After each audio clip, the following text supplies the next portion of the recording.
and yet they conceive this wicked, evil thing in their heart to defraud not only the church, but God himself and the work of the Spirit. So, now listen, you talk about church discipline. A lot of people don't like to talk about church discipline.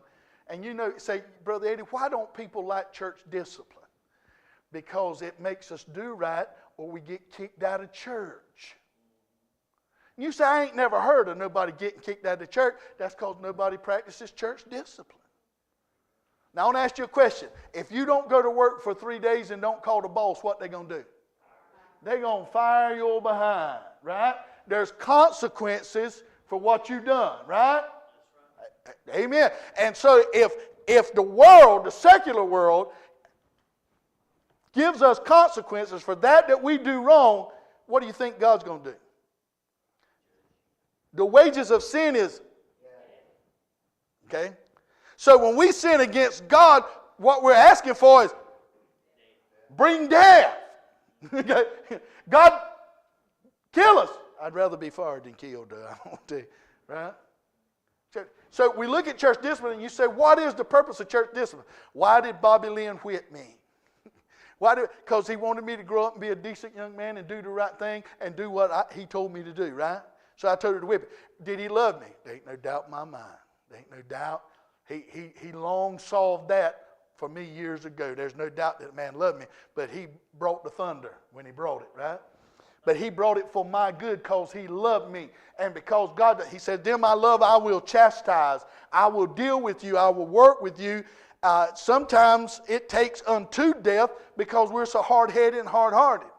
But when we claim Christ, when we say we belong to Jesus, then we sure need to live for him. Amen? You can't play games with God. I told this to a brother and he preached on it. God will kill you. And you say, a wonderful, loving God would do that? You need to read some Old Testament. Huh? There's a lot of people in the graveyard this morning that are dead because they disobeyed God and wouldn't stop. I'm talking about believers. I ain't talking about lost people. Lost people do lost people things. I'm talking about Christians who shorten their lifespan by being hypocrites and not being obedient to God. Okay, now listen to this. And kept back part of the price, his wife also being privy to it, and brought a certain part laid at the apostles' feet. So be visual. She's gone. Ananias walks in.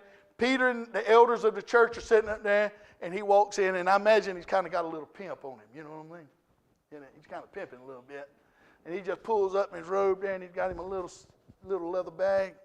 And he starts bouncing that bag before he gets up there to Peter. Look what I got. I got some cash in the sack, Brother Peter. And he lays down and said, look, me and my wife have come. The Lord has laid upon our heart to give this money to the church. Oh, Brother Peter, we just love you. And here's the money. And Peter said, Because somebody's already told Peter. Was it his wife? Oh, no, his wife didn't say a word. Who told Peter